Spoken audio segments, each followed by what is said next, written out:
आपल्या आवडत्या चॅनलमध्ये म्हणजे शिंगांच्या रूपामध्ये तुम्हा सर्वांचं स्वागत आहे. मंडळी, आपल्या गोठ्यातील ही जनावरं हे फक्त दूध देणारी मशीन नाही, तर हे आपल्या घरचं खरंच ऐश्वर्य आहे. आपली संस्कृती सांगते, जिथे गोधन आहे तिथं सुख समृद्धी आहे. पण आजपर्यंत आपण काय बघितलं आहे, शेण हे फक्त खतासाठी किंवा गोचाऱ्यांसाठी वापरलं जातं. अनेकदा तर ते पडून खराब व्हायचं. पण आता ही जनावरं शेणातूनच तुमच्या खिशात कडक नोटा आणणार आहेत. होय, तुम्ही बरोबर ऐकलं. तुमच्या गोट्यातल्या शेणातला आता सोन्याचा भाव येणार आहे. मंडळी, केंद्र सरकारने शेतकऱ्याच्या उत्पन्नात भर आणण्यासाठी एक मोठी योजना आणली आहे, जी की आहे गोवर्धन योजना. या योजनेसाठी सरकारने तब्बल 23 कोटी रुपयांची तरतूद केली आहे. ही काही छोटी रक्कम नाही. या योजनेचा मुख्य उद्देश काय आहे, तर तुमचं जनावरांचं शेण, शेतातल्या पिकाचे अवशेष आणि घरातला ओला कचरा या सगळ्यांपासून बायोगॅस तयार करायचा.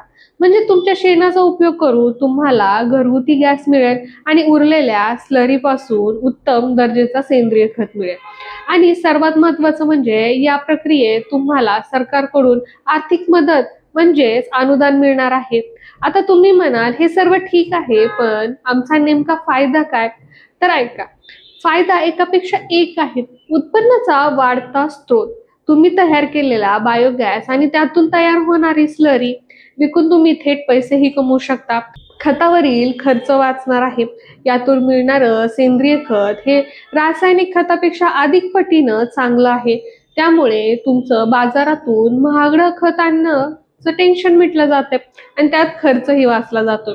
घरगुती बायोगॅसचा प्लांट लावून तुम्ही स्वयंपाकासाठी गॅस मिळवू शकता.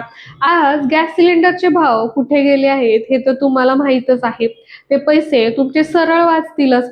तर गाव स्वच्छ, शेण आणि ओल्या कचऱ्याची योग्य विल्हेवाट लावल्यामुळे गाव स्वच्छही राहील, आजारही पसरणार नाहीत. तर आता जाणून घेऊया योजना कशी राबवायची. आता सर्वात महत्वाचा प्रश्न म्हणजे हे करायचं कसं? यासाठी काय गोष्टी महत्वाच्या आहेत? तर तुमच्याकडे 2 ते 3 जनावरं असणं आवश्यक आहे, जेणेकरून तुम्हाला पुरेसं शेण मिळेल. हा प्लांट उभारण्यासाठी तुम्हाला तुमच्या ग्रामसेवकाशी आणि कृषी सहाय्यकाशी किंवा ग्रामपंचायत समितीच्या स्वच्छ भारत मिशन पक्षाशी संपर्क साधावा लागेल. यासाठी तुम्हाला गोवर्धनच्या अधिकृत संकेतस्थळावरती जाऊन म्हणजे वेबसाईटवरती जाऊन ऑनलाईन नोंदणीही करावी लागेल. आणि लक्षात ठेवा, या प्रकल्पासाठी सरकार तुम्हाला मोठी सबसिडी, सुलभ कर्ज आणि व्याजदर सवलतही देणार आहे. इतकंच नाही, तर प्रत्येक बायोगॅसची विक्री होण्यासाठी हमी भावाची ठरवण्यात आलेला आहे. मंडळी, आपल्या पशुधनाला आता फक्त दूध देणारा मानू नका, तर त्याच्या शेणाने पैसा ही मिळणार आहे. हे गोवर्धन योजना खऱ्या अर्थाने आपल्या शेतकऱ्यांचे आणि पशुपालांचे दिवस बदलणारे आहे.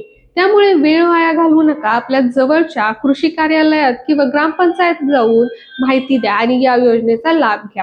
तुमच्या गोठ्यातल्या प्रत्येक जनावरांचा शिंगांचा रुबाब आता तुमच्या खिशातही दिसेल. ही माहिती तुम्हाला आवडली असेल तर आम्हाला कमेंट करून नक्की सांगा.